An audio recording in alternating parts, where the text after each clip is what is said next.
This is a West Australian red flowering gum tree, and you might notice one of the most beautiful of all of the Australian parrots, the rainbow lorikeet, feeding on the flowers. This is very much the natural sort of situation for this particular parrot. Isn't this a beautiful tree? Now I've got to be honest and say, probably the best examples of the West Australian red flowering gum tree are seen in California. Over there in the sand plains around California, they just do so well.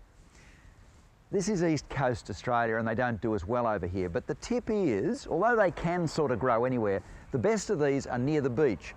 Come back maybe half a k from the worst of the salt spray, then for a couple more kilometres inland, they're just brilliant. They love the sandy soils near the coast where it's warm, and a little bit of salt to knock back the fungus disease. If you look at the leaves on this tree, you'll see a lot of little pustules, little bits of fungus decay that's in the leaves. They get that on the leaves and on the root.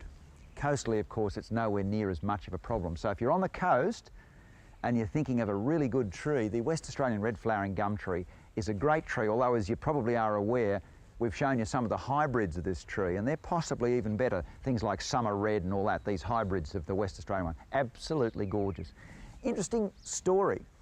These rainbow lorikeets, when I was a kid, we hardly ever saw them.